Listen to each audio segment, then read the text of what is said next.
Special Hari Om to all of you and welcome to this series of satsang we'll be having. My topic is Gita and Ramayana. So let me tell you a little bit first about this Gita and Ramayana.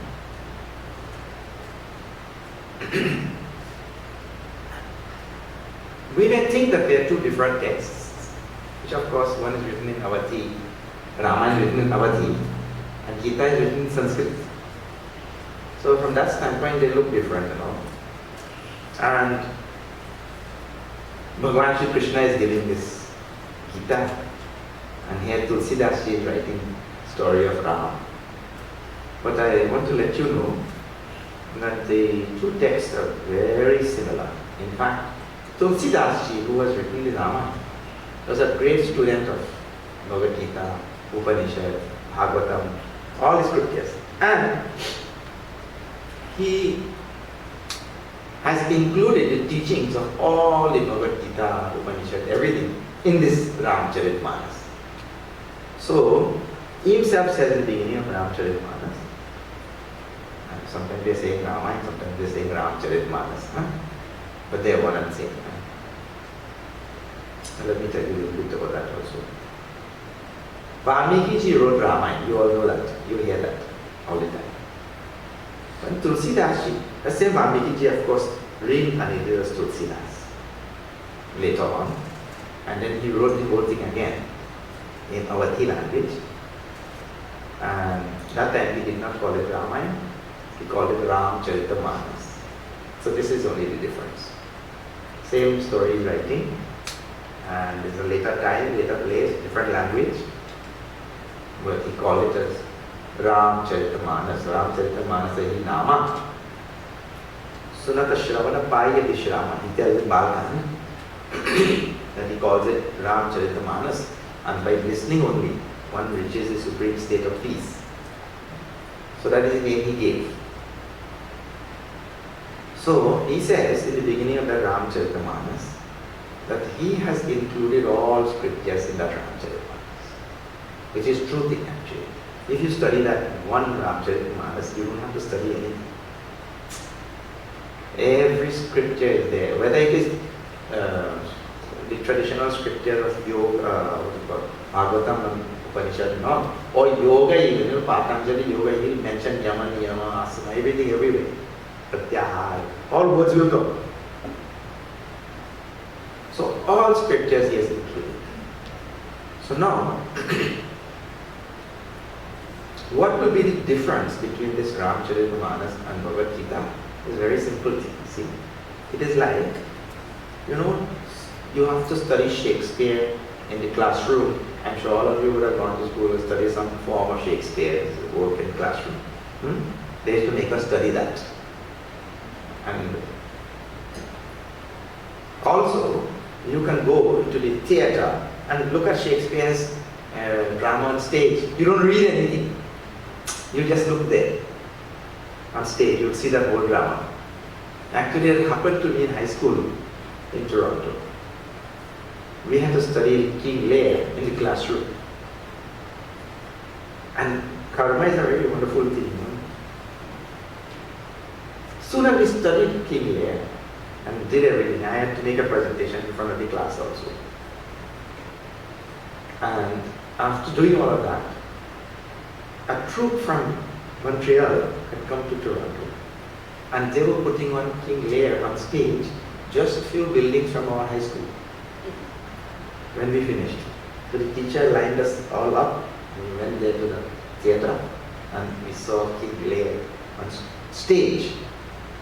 So we studied in the classroom, and then we saw it on stage. Of course, neither time I understood anything. But that's a different matter. The idea is, one time you're reading and visualizing everything, and the other time you don't have to read, you just look there. Well, that is exactly the difference between Gita and Ramcharitmanas. The Gita is like reading Shakespeare in the classroom. There's no story, isn't it? When Ramcharitmanas, you're seeing the whole Bhagavad Gita acted out acted out on stage. So in Bhagavad Gita, for instance, teaches, you see, Bhagavan is telling in second chapter, for example, Sukha dukhe same kritva lava lava jaya jaya.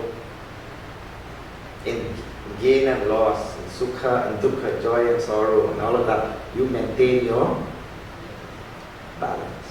Gurudev teaches like that. You have equipoise, equilibrium, maintain that thing. So now Bhagavan is telling that in Gita. So you can only imagine or visualize or whatever. He's just telling raw words, isn't it? And you have to find out how to internalize that. But in Ramayana, you will see, Bhagavan Ram is acting that out. Bhagavan Ram is not telling. Bhagavan Krishna is telling. Bhagavan Ram is acting it out. So, in one moment, he is told by sage Vasishtha Maharaj that your father has requested that tomorrow morning you be crowned as king. Whatever.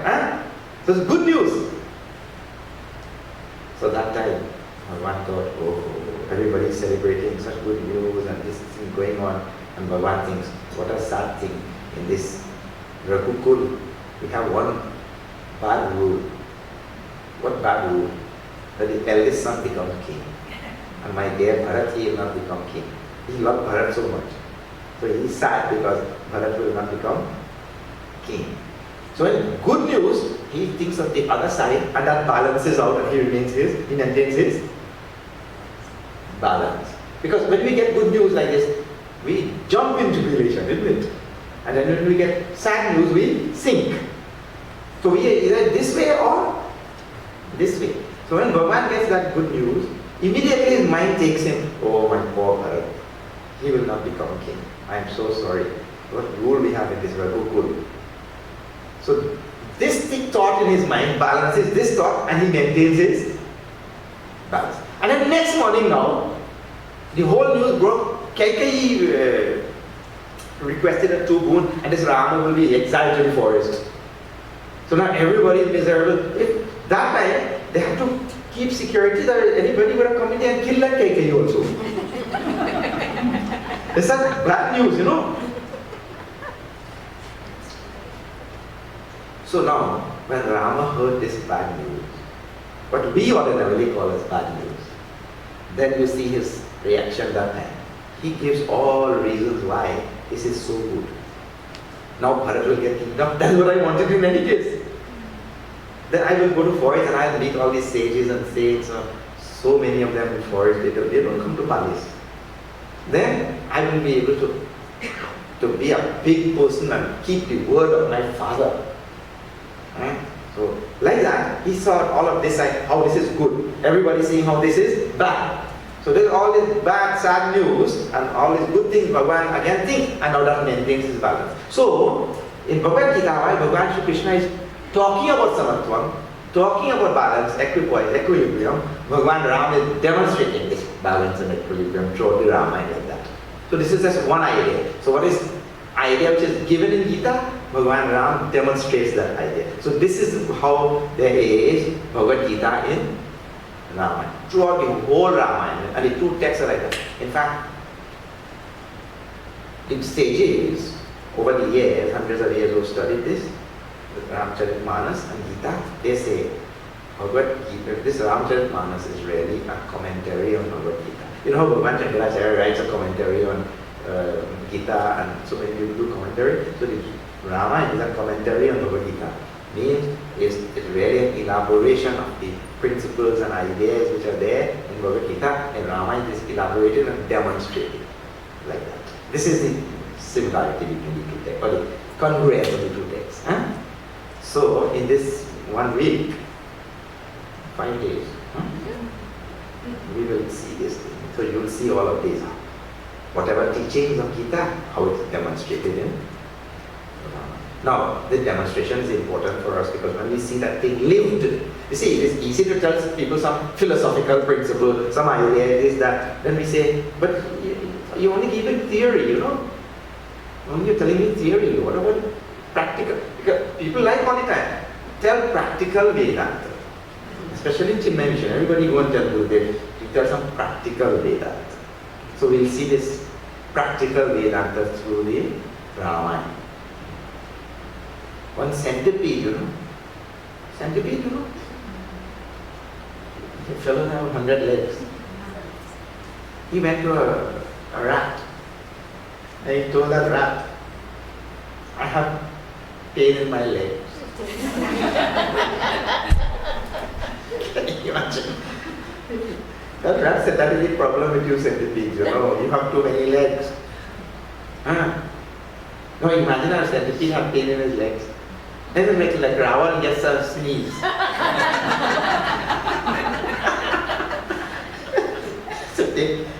Ravan has to take 10 handkerchiefs at the same time, you know. Anyway, so he said, that is the problem with you centipede. You have too many legs. If you were like me, rat, you would have only had 4 legs, and your page would have been 1/25. Now your page is 25 times more, isn't it? Not centipede, but that's a good thing you're telling me, logical thing. Now tell me how to have 4 legs. I will only tell the theory, I cannot tell practical thing, you know. So you can tell what is the solution, but how to have 4 legs now? So, many people say about Bhagavad Gita like that. Okay, it is talking about, for example, balance, equilibrium. But how to get balance? So Bhagavan Ram demonstrates that. How to get balance and equilibrium nicely. Huh? So like that he demonstrates all the principles. Now, let us see. I still haven't gone through in my mind which all, because there are so many, all kathas to tell you. Maybe we can start it. I'll chant 3 verses from Ramayana beginning, then we'll start.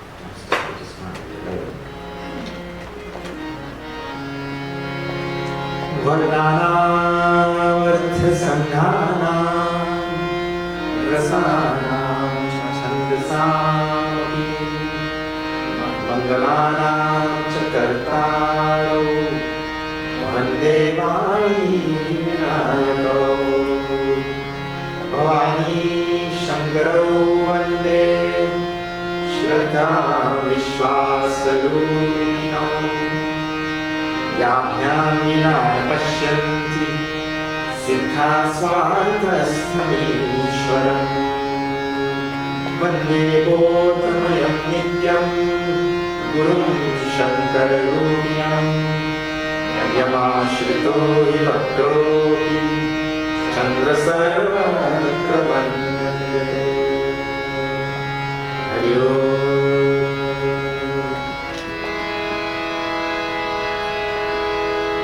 Rajunandan Jai Siya Ram Hare Rajunandan Jai Siya Ram Hare Rajunandan Jai Siya Ram Hare Rajunandan Jai Siya Ram Hare Rajunandan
Ramchandra ki Jai.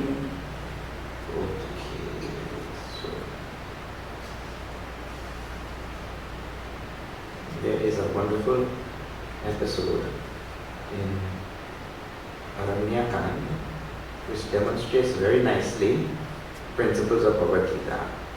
So now we'll do that first. And I will tell you also.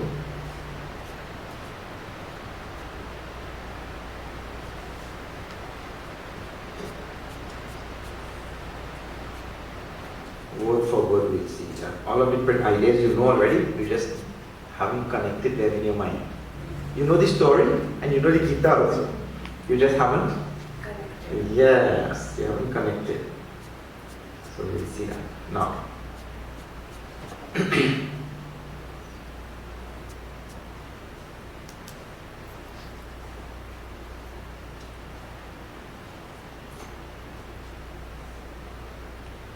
In Bhagavad Gita, in the second chapter, Bhagavan tells a most wonderful pair of verses, which all of you know. See this. And when I'm chanting Bhagavad Gita or I'm chanting Ramayana, I'm leaving a little space for you to chant also. So at that time you chant. Because when you chant, you will get punya karma. If I chant, you cannot get. But in this Ramcharitmanas, Tulsidas writes this is a rule. See what he writes.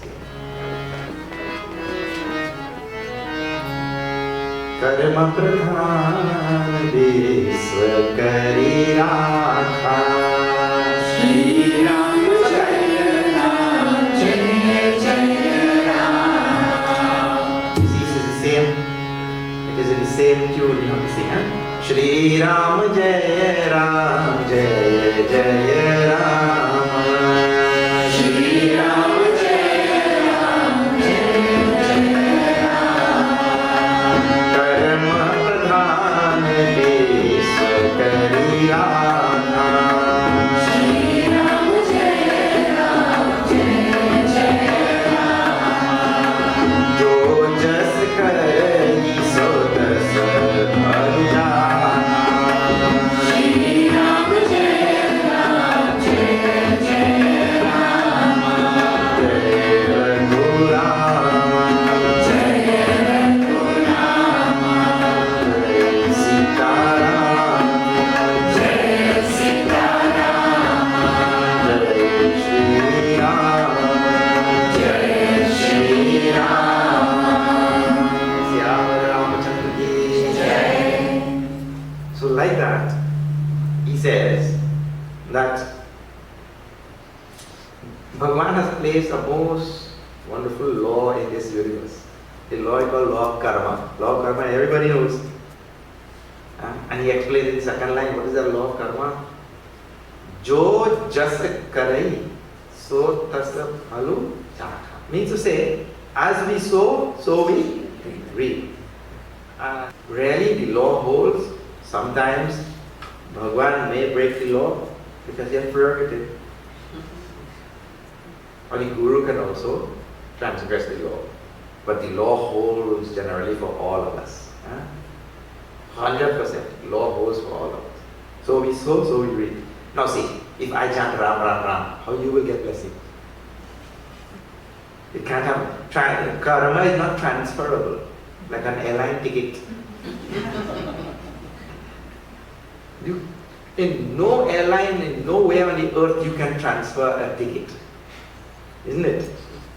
You cannot just say, no, go and tell Air Canada, I cannot fly, please let my wife fly. They will say nothing, do it. Not on that ticket.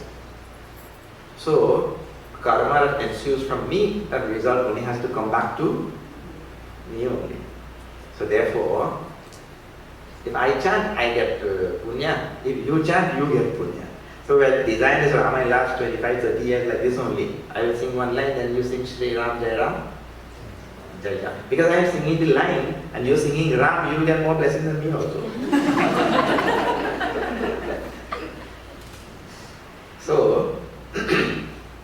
Gita also now, see. These are two verses in second chapter. Might be 61, 62 somewhere there. Huh? You know them already.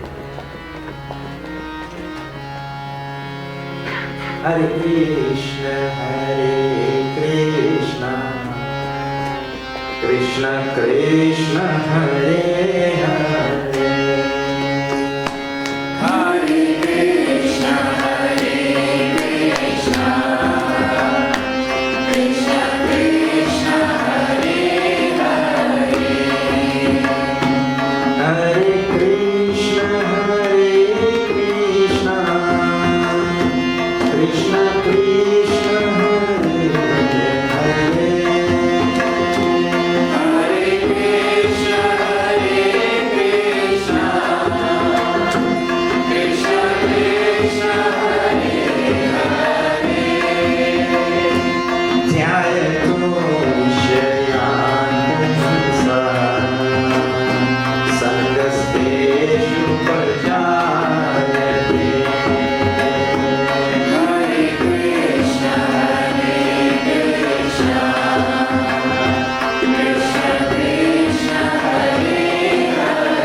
This bottle is nicer than the other bottle, so we buy this one. That's why they go on improving their products all the time, so that they'll catch your eyes like that. And they have done that very nicely. The world is designed, everything in the world is designed to catch all your senses and all. Yeah. So, he says, we look, it is usually translated as like that. But if you see the word Bhagavan uses there, Dhyayato Vishayan Pumsa. Pumsa means a person. Vishayan means object. Plural is being used there. Objects. It's a Dhyayataha. We don't really merely look, we meditate on that. Not mere looking. Huh? We go on looking at and then we, mind also, we do a lot of, if we used to contemplate on Bhagavan like that, we would have reached Bhagavan long ago, We contemplate on that object so nicely. And everybody do it differently for different objects, When you go there in that store and you see that earthen jar with nice buttons and everything. Then you look at that symmetry and you look at the height and size and this, and you imagine in your mind it will fit in that corner of my house perfectly. So you have this size in your head and you're looking at this one and you're thinking, and if not, you call somebody at home and tell, measure that thing for me then, tell me on the phone now. So we look at objects in the world with so much of thinking and so much of deliberation and so many things we do. And at the end of all of that, really there is a calculation of the joy-giving value of that object. That the object will give some joy in some fashion or some sense or the next. But he said like that, Dhyayatha Vishayan. We meditate on objects of the world. We look and meditate on them. Look like that. Then, Sangasteshu Bajayate. We develop an attachment for whatever object, we develop an attachment for that thing. Now I'm leaving out many steps in between them, which we also ordinarily in our own time we have to do some reflection. Okay. I hinted just now that when we meditate on object, there is only one motive behind the mind. The motive is that thing will give me happiness or not. That is all we are meditating for, to find out that. That will give me happiness or not. And usually we calculate, if it will give me happiness, I want it. If it will not give me happiness, I want to avoid it. But anyway, now if I calculated that it will give me happiness, I have to put it down a little bit. If I have calculated that it will give me happiness, then immediately I say, I want it. Isn't it? So like that Bhagavan has given. Means I develop an attachment for that and then I say I want it.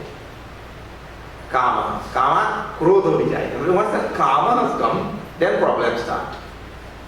If the other things are there, no problem is there yet. But after the kama, if desire has come, then all trouble starts. Once desire has come in the mind, all trouble starts. Now see, one more thing. People ask this question all the time. When a desire comes in the mind, we say all trouble starts. So Swamiji, you mean to say we have to give up all desires? Many people interpret Vedanta like that. Give up all desires. That is always not true. To give up all desires. Because no action will be possible if we give up all desires. All desires, all actions are in pursuit of some desire only. You have come here, that you have done an action. You are sitting, you are listening, all these are actions, they are verbs. Come, sit, listen, think, reflect, go, whatever, all verbs, they are all actions. And every action is in pursuit of some desire only, nothing else. If there is no desire at the front, no action will follow. This is the scriptures also. Yad yad karomi kinchit, whatever I do, tat tat kamasya cheshtitam. It is done only in the pursuit of some desire only, which is there behind the mind. It is not possible to do something without this desire. So why we go on talking about desires when desires come in the mind and all trouble start? Like we say like that. But the idea is we have to make some divisions in desires. So first we do like this. See, this all desires. So we ask first.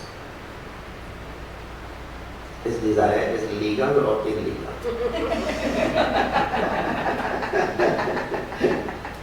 Because people have illegal things also, correct or not? So we say, no, this desire is illegal. So you divide all desires like this, all illegal you throw it. Now you bring all legal here. Okay, like that. I'm just giving hints to how you. So you think like this. Legal desires now, only this is illegal. You got rid of all illegal. Okay, this desire is moral or immoral? Because something may be perfectly legal but perfectly immoral. Right or not? So you have to ask, is it moral or immoral? Because smoking and drinking are allowed, isn't it? But not good. have to ask, moral or immoral? Proper, improper. So there is improper, immoral and all we throw it. Then now we come with all moral, legal, proper desires. It is moral, legal, and we ask now, is it hita? Hita, Bhagavan uses this in Gita. Hita means beneficial. Because it may be moral, it may be legal also, but not at all beneficial. Neither for me nor for anybody else. So is it hita? Beneficial, like that. So only when we say yes, we are able to say yes, it is beneficial, then we pursue. Now among all of this beneficial now, again we bring here. We say some will have less benefit and some will have more benefit. Correct or not? This is how things are do. For example, reading a novel will have some benefit, but reading Gita will have more benefit. And then novel is moral, legal, everything. And Gita also will have some benefit because it will increase or improve my reading skill. At least I'm just pointing one. Many benefits may be there. But reading this and reading Gita, this will have more benefit. Like that. Now among all these desires that have benefit, the Rishis tell the desire which has the most benefit, that thing you call mukshutvam. Muktum ichhami iti.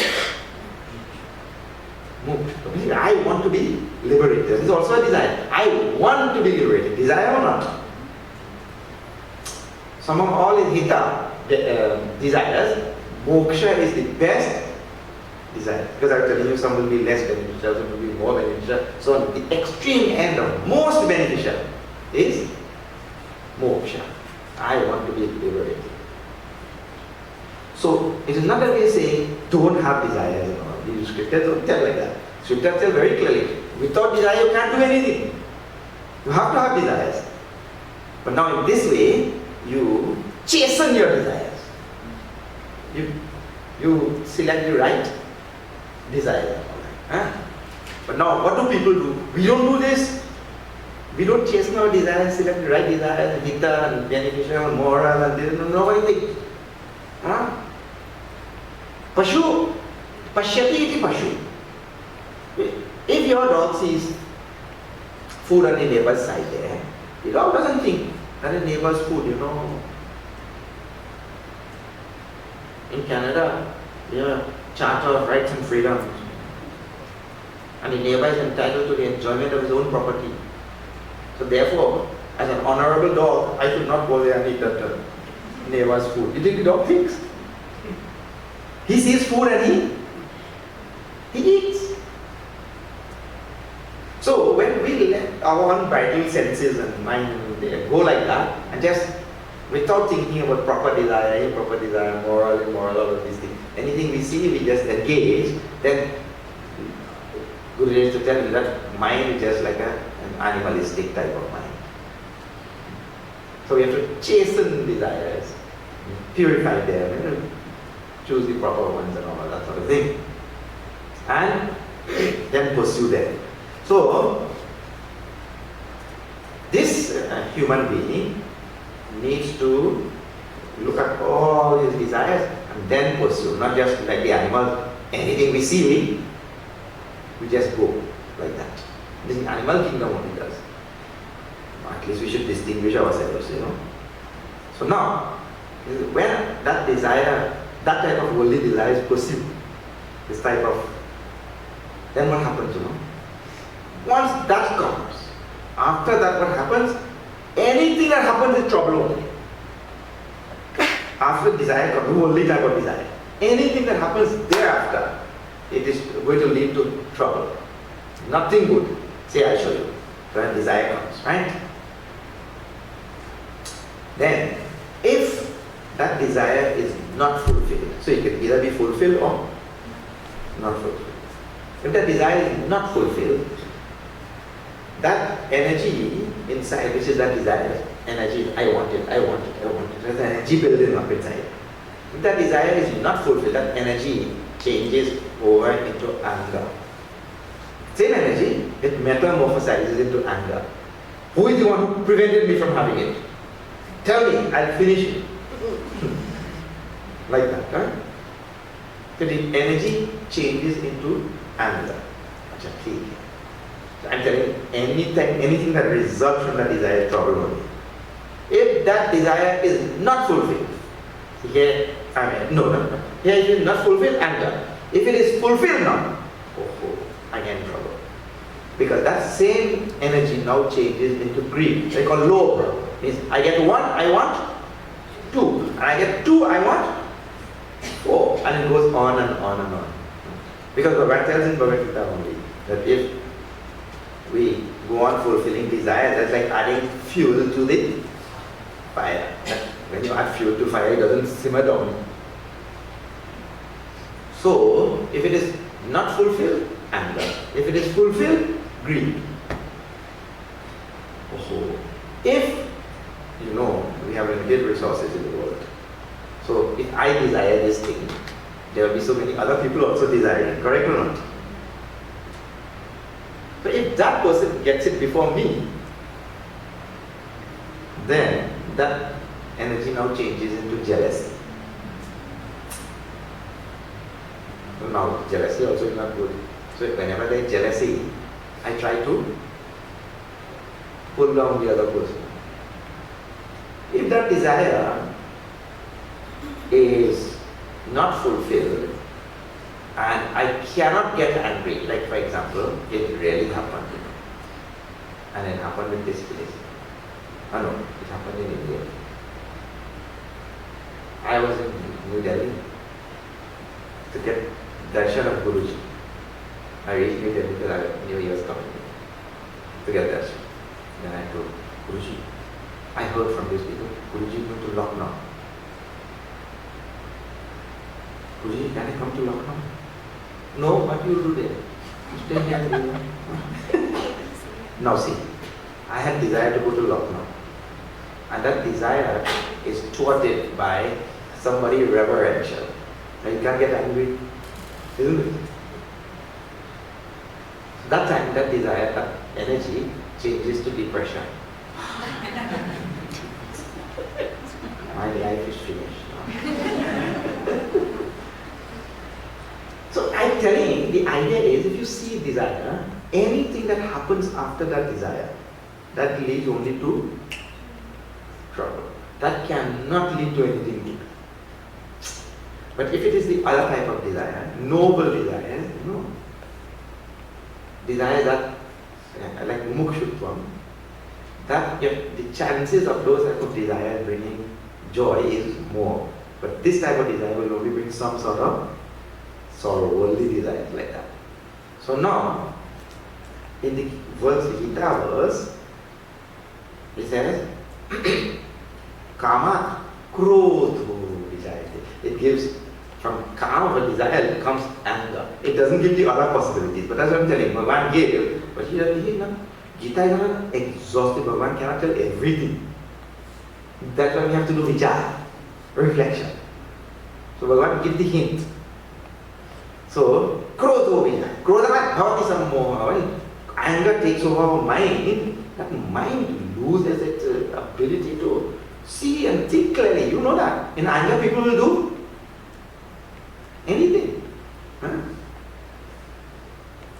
And one time I had gone to the jail in Trinidad for a visit only. And I saw a man. He had a needle and thread, some cloth, and he was sewing. So I asked him, "You're sewing?" He said, "No, I'm reaping." He was in jail reaping the result of something he had done. So then I inquired there. He had actually killed his wife. Real thing. And not only that, he was a pastor. But see, in a fit of anger, he also did not mean to kill her. But fit of anger, people can do anything. No, when it's done, what you will do now? Reaping only. So, Krodha or Isamoha means the person cannot think thereafter. So he'll do, he becomes deluded. Does not know right from wrong. Samoha smriti vipramaha. And if you continue like this, all our memory and everything just goes out the door because the mind becomes ruined. A mind that cannot remember proper things from the past cannot really connect things from the past to things in the present. You need memory for that.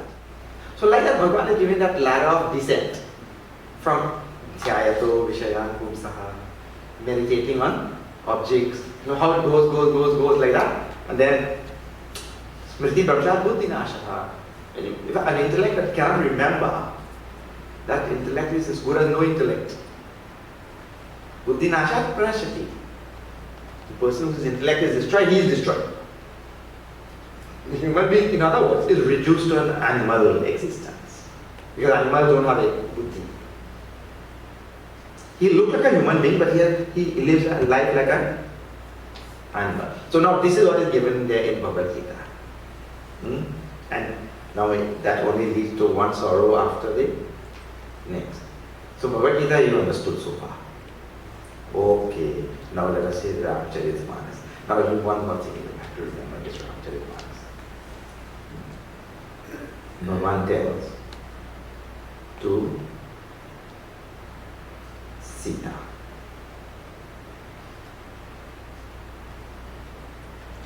This is after number 23 here, if you have it. Shri Ram Jai Ram, Jai Jai Ram, Shri Ram Jai Ram, Jai Jai Ram.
Bhagavan Ram goes to the ocean, that time he prays to Sagar, ocean, please help us to cross this ocean.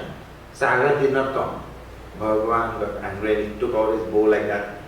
I'll finish this Sagar. Immediately Sagar came. Then Bhagavan loses Sita ji and he goes on crying, looking, asking this bird, this creeper, this tree, have you seen my Sita? Like that. He cries. So in Ramayana there are many things. You see, Bhagavan is acting like an ordinary person. He got angry. And he loses his wife, he cries. Then what difference is there between Bhagavan and ordinary people then? Then why should I worship that? He's just like me. Why should I worship people? Ask that question.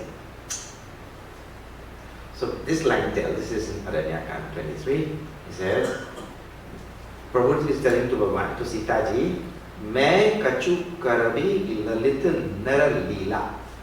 Meaning to say, I am going to act the role of an ordinary human being. In other words, what Bhagavan is doing is demonstrating to us how we live. I mean, how foolishly we live. But he doesn't use that word. How foolishly we live. But in his story, that is what he's actually trying to say. Because here is where he tells, Vasa, you go and dwell in this fire. So Sitaji went into the fire. He made a fire there, Sitaji went into the fire. And then what happened? Jao lagi karao, nisacharat, nasa. Then, Nija pratibimba kita Sita, Taisai sila rupa subinita. Means Sitaji went in. And an image of Sitaji came out, which was exactly like Sitaji. This is Ramcharitmanas. So Ravan came and he kidnapped that image. And Bhagavan Ram only put her in the fire. And Ravan came and kidnapped the image. And so he knows that Sitaji is in that fire, and here he goes crying. But this is a peculiar thing, isn't it? So, when all of such things happen in Ramcharitmanas, Bhagavan Shiva explains that this only is Bhagavan Ram playing some human Leela. Because we see how many times you have heard and how many times you yourself have chanted Chidananda Rupa Shivoham Shivoham. Everybody knows it, isn't it?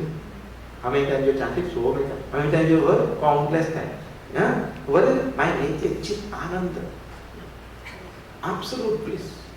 Consciousness. And anything happens, you cry. Oh, bliss, you cry!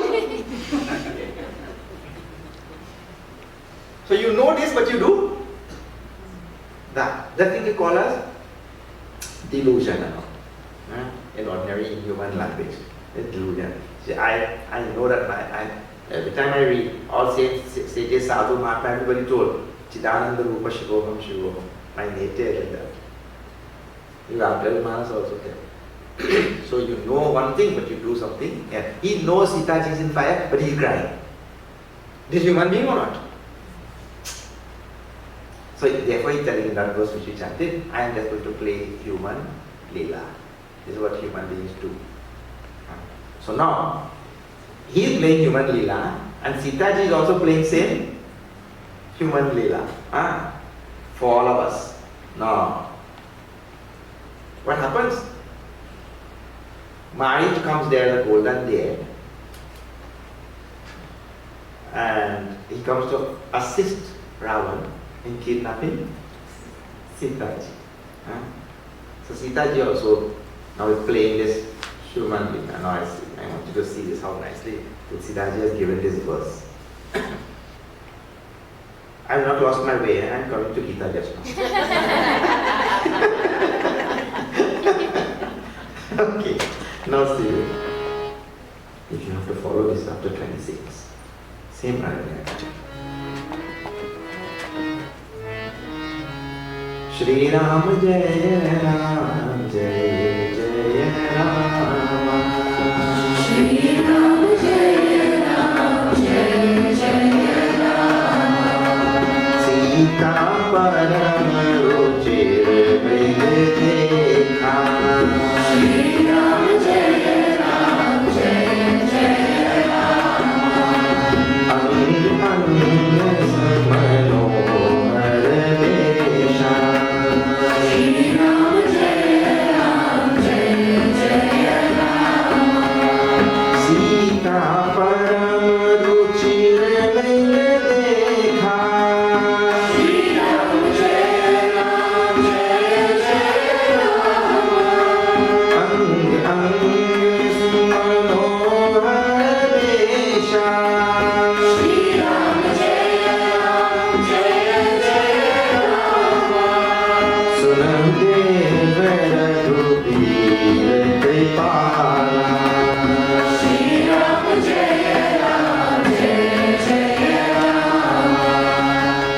Mreg kar ati sundar chala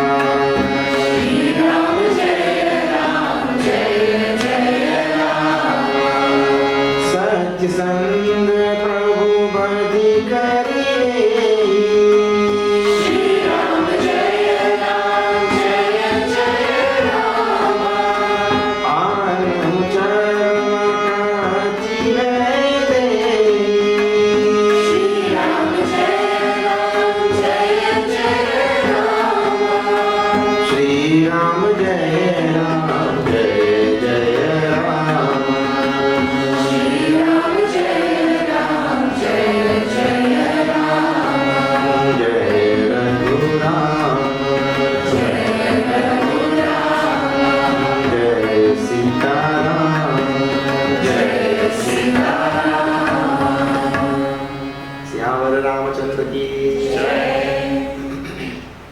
Now Marish came there the golden day. Sita, see all the words, word by word. Sita, Param, Ruchir, Mriga, Dekha. She saw, Sita saw. What? Param, the most beautiful day. Then Ang Sumanohara Besha. So the human being looks at some object in Gita. So now she is seeing this object. But now see, Anga Sumanohara Besha. Anga means every single limb. Now that is meditating on the object or not? So you not only see that, oh, that label is so good, but that cover also. So Anga, she looks at every limb of that day. And not only that, Sumano Haradesha, and look and realize how beautiful every limb is. The little hairs are so cute. The little bobtail so cute, like that. Its color, stripes, spots, everything. Anga Sumano Haradesha. Sumano Har means bewitchingly beautiful. That is. Then, that is exactly what the jiva, now you know that. This thing led to what? This is a downhill. Exactly what Bhagavan Krishna is demonstrating there or not? I'm telling them Gita or not? Sita ji now demonstrating the whole thing. Now she says, Sunahu Dev. She calls Dev, Raghuveer, Kripala. When you want something, whoever you have to ask for that thing, you butter them up first, isn't it? So she doesn't say, just call him by one name. Sunahu Dev, my Lord, Sunahu Raghuveer, hero of the Raghu dynasty. Sunahu Kripala, oh, most compassionate one, like that. Ehi Mriga, she tells. This day, Kara Ati Sundar Chala. It's high, its skin, so beautiful. Not just Sundar, Ati Sundar, just not Sumanohar, like that. The description. I mean, how you conclude that something is beautiful? You go on meditating or not? You go on looking or not? If it's just a glance, you went. But you, and then Anga, every limb. Then, so you can see, in meditation on the object, now there is an attachment for the object, then there is a desire for the object. Now desire is going to be expressed. Exact same as Bhagavad Gita. Desire is going to be Satya Santa Prabhu, Vari Kai Ehi. Anucha, you please get it for me. That means desire is, please go and get it. Now one more thing I did not tell you about desire just now. Bhagavan is talking about desire there. I told, anytime that desire comes, it is only going to lead to trouble. That I told. But I did not tell. But actually it is also included in what I was telling. What is that? You can really never fulfill all desires. You can never really fulfill desires. The more you fulfill, the more they... You know, this prasanga in Ramcharitamanas, this demonstrates this thing. I just have to read the words slowly. Tulsidas is a master genius with his pen. Every line, before he puts that next line, he deliberates profusely before writing that next line. So now what is this line? Satya Santa Prabhu, Varikari, he means you. Get that there and bring it for me, that high she wanted, right? So the desire, everything is expressed. Meditation, limb on limb, everything on that. Attachment, desire, and now the expression of the desire. I want it. Achha, theek hai. See next line. Tab, Tulsidas here. Tab means then. Raghupati, Janat, Sab Karan. Raghupati, Bhagavan Ram, he knew the purpose of this whole thing. He knew all the surrounding stories connected with this whole thing. Okay. What surrounding story? Okay. This is the time for him to go, then time for Ravan to come and kidnap her and take her there, and then that will give the opportunity for me to go and slay Ravan and this and that and all. Everything. Eh? He knew everything. Uthe Harashi. He got up happily, and Surakaju Savaran, he went to accomplish the work of the gods. He went to accomplish the work of the Devatas. Now see, Tulsidaji does not write that he went to fulfill a desire of Sitaji. Because really in this world, nobody could fulfill desire. This is true, including Bhagavan. Nobody could fulfill it, because the moment Bhagavan fulfilled one, 10 more, then he'll finish. And 10 more he fulfills, 100 comes. So Tulsidaji does not write that Rama got up to go and fulfill the desire of Sitaji. That line is not there. Tabaragupati Janata Savakara Uthe Harashi Surakaja Savara. He got up to accomplish the work of the Devatas, because the Devatas had requested that he come here and remove this Ravan. So Bhagavan is not trying to fulfill the desire of Sitaji. There no line is there, no word is there like that. For this simple reason. Then Bhagavan ran after this there.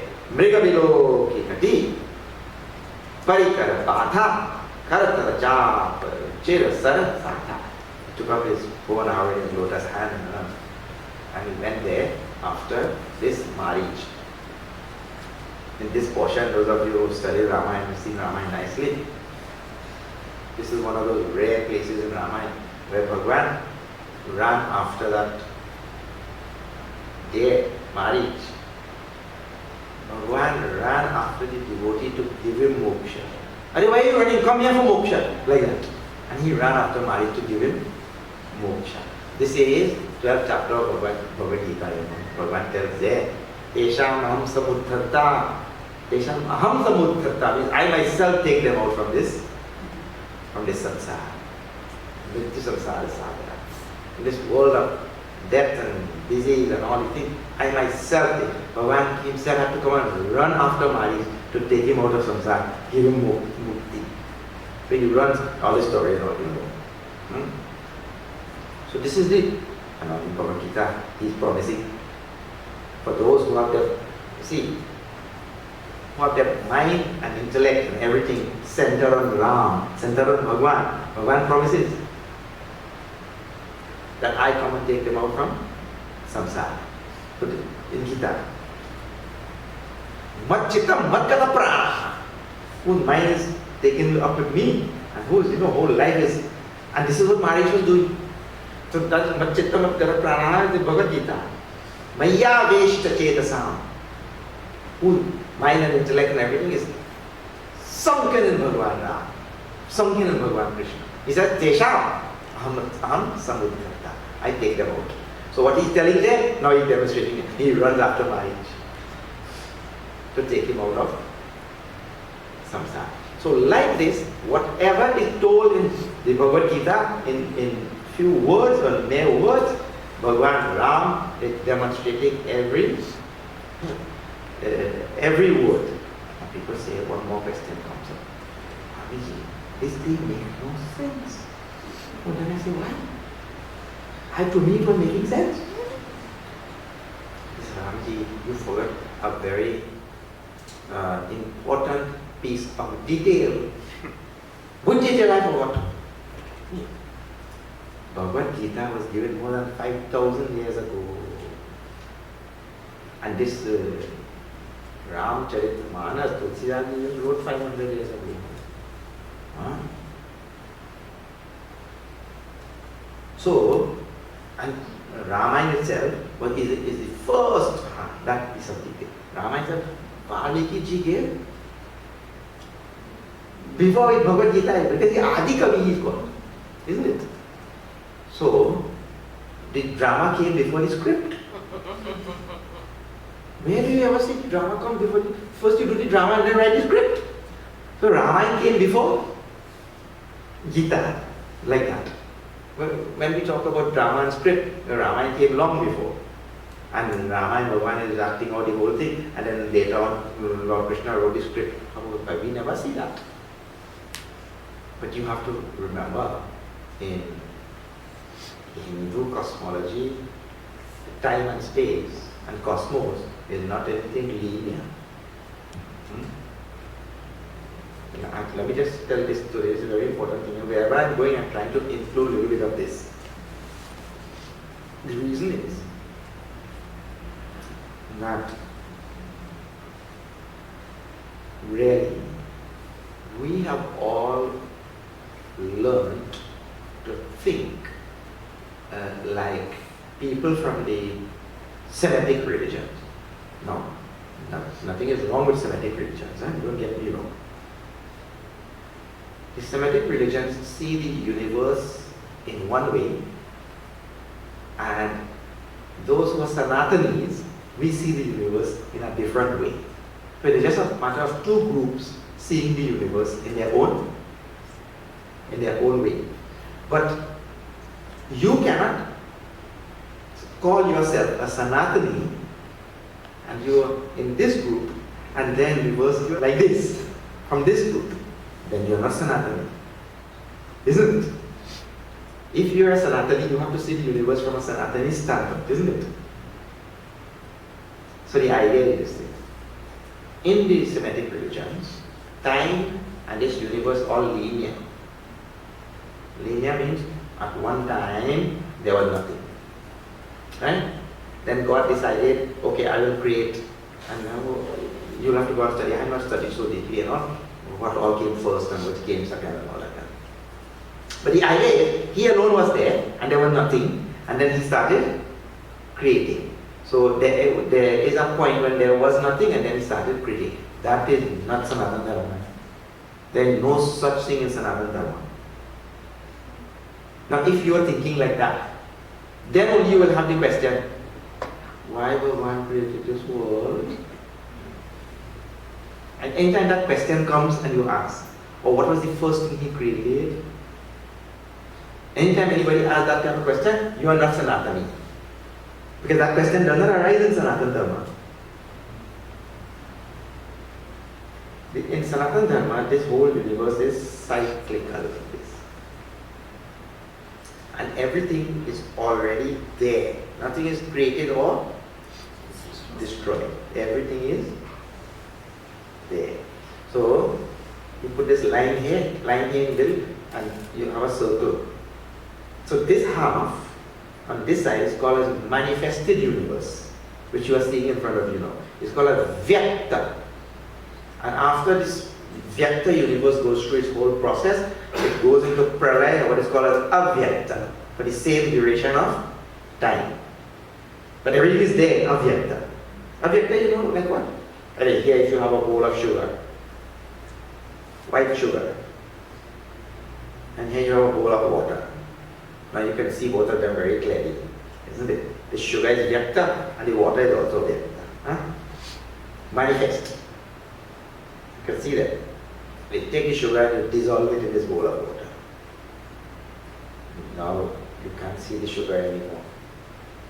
But sugar is destroyed? No. Sugar is very much there. It has just gone from one state of Vyakta to another state of Avyakta. So you see that the 8th chapter of Bhagavad Gita, Bhagavan explains all of this nicely. Avyakta sarvaha prabhavantya ragame means when the time elapses and now this time has reached, everything starts. Brahmaji now oversees all things becoming again Vyakta, manifest one by one. Not create. That's why I'm telling you, you have to correct some of the words and way of thinking. Brahmaji is not creator. Brahmaji is the one who oversees things coming from unmanifest to manifest. That is his job. He doesn't create.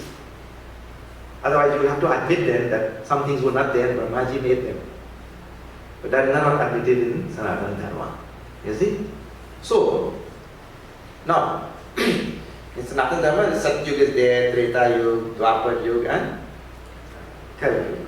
And then Pralaya, Avyakta, all things go, and again there. So now this whole thing is going on. And how long? Anadikal. You have heard that word also.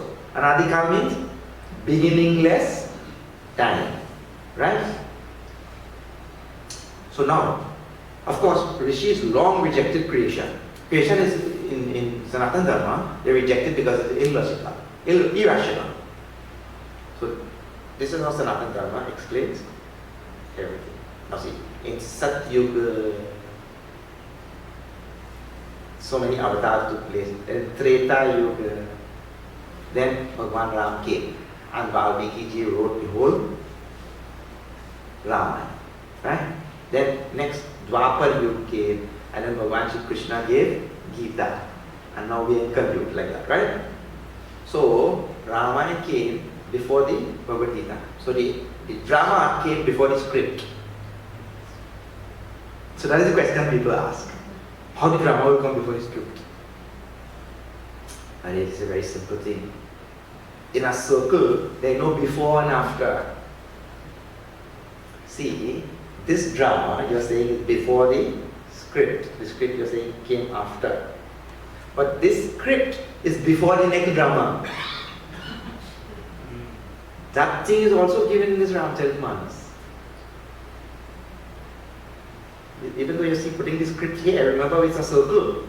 So this script is before the next drama. It is not lost. It is still there in the universe. And there are some beings that still know it and all of that. You see in Ramcharitmanas, in Balkan, Bhagwan Shiva and Parvati, they are getting married. And that time, the Brahmaji is the coordinator. Brahmaji comes to do the Vivaha Sanskar. And Brahmaji makes them worship Lord Ganesh first. Because you know everything, we worship Lord Ganesh first. But Lord Ganesh is their son. And they are now getting married. He is born later on. Now how come they are worshipping Lord Ganesh? See, then the question comes there. But the Ramcharitmanas is trying to demonstrate there that really they are getting married in this Treta Yuga. Whichever yuga that Valmiki ji is given, right? They are getting married, and Lord Ganesh will come after, but that Lord Ganesh is all in a circle, is before the marriage also, like that, in a circular thing. Alright, so in Sanatana Dharma, we have this cyclical thing. And so if anybody asks that question, so Ramayana came first, Gita came after. The script came, maybe drama came first and then the script. That is not true. We don't have first and second and all. In a circle you can't have first and second. One is always like that. You see? You think about it a little bit and you will realize. So, the scripture is actually a perfect rendition of whatever is going on. Now, there is another interesting thing. All people ask this big question. Do you have absolute freedom of choice, or is Bhagwan controlling everything and he is making everything move in this world? So you are making everything move, or is Bhagwan making everything move? Or do we share it half and half? That question is there people have, right? Now, this question is answered both in Bhagavad Gita and in Ramayana, this Ramayana. The question is answered perfectly in both the scriptures. But the answer you will not have been able to think about it in the scripture. So the answer to that question I will give tomorrow. Alright. Let me just sing one more.